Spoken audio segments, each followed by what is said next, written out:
Burgess Owens, he is a Utah congressman. He joins us now in studio. You watched this all play out on Sunday.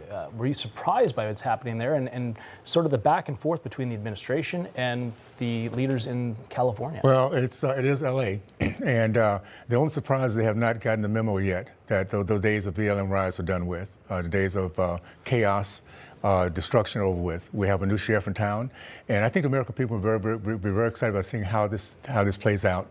We're going to get enforcement in. We're going to hold people accountable for those who decide they want to attack and demean. And so it's going to be a good day in America to finally see that we've turned that corner for sure. Sure.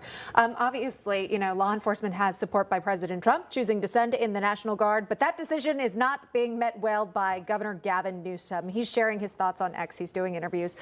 We'll read part of it here. He says, "I formally requested the Trump administration rescind their unlawful deployment of troops in Los Angeles County and return them to my command." What do you think about this, Congressman? And how do other members of Congress view this sort of back and forth between governors and the president?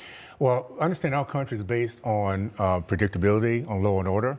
Marxism is based on chaos and fear. And this is what we're seeing. We see a very weak governor who does not care about the people. And we see a president here who says all American people, no matter what state they live in, will be protected by our enforcement. So it's going to be good to see this play out. Again, we want predictability. We want to know we get up every single day, go to work, go to our businesses, whatever it might be, and come home safely. And what's happening in LA, that's not a consistency for sure. And these ICE agents just trying to do their job, as the orders that they were given.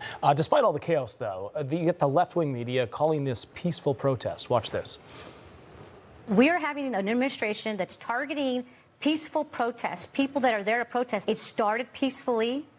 Then we had federal officers, doing the tear gas. The reality is we see peaceful protests launching in Los Angeles. What did happen in 1992 was so different from what we're seeing now. I mean, that was a real riot that went all across the city of Los Angeles after a verdict in the Rodney King case.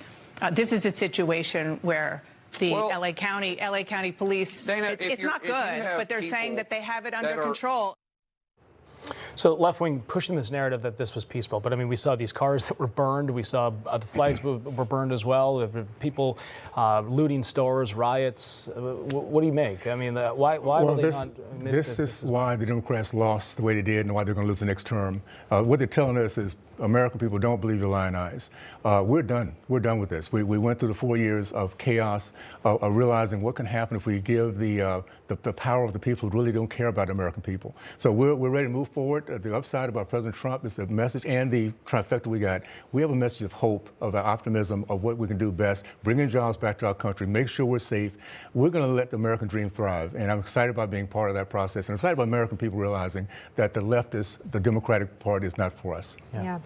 Right now, Republicans have got the majorities in the House, Senate, and of course the White House here. And with that, the president wants his agenda passed. That takes us to the big, beautiful bill, which now falls with the Senate here. Pressure's off a little bit from the House and your fellow colleagues here. But let's take a look at how it's covered by some in the mainstream media here and how much it might cost. According to data released by the White House, it could actually be the largest deficit cut in U.S. history. So that's interesting here, even higher than past attempts to cut it, including the Balanced Budget Act of 1997. So you're going back in time a bit there.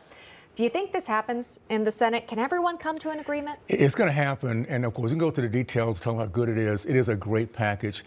The most important thing is the culture that's been established by President Trump. I can't say that enough. I've been there before. Al Davis back in the old days, before you guys were around, had the same kind of culture. You can be all different, you can be crazy, as long as you step your foot on the field and you played the game the way the coach and the owner wanted. And that's what we're having right now. We have a culture that is all about winning. Is following the lead. The mandate of President Trump has been given, and I'm excited about being part of it. We're doing some things now, losing 1 or 2 votes. In the past, we've never, as a conference, done that before, because we're finally beginning to realize we have to work as a team. We have to be strategic and trust in the leadership we have that's going to get us through that process.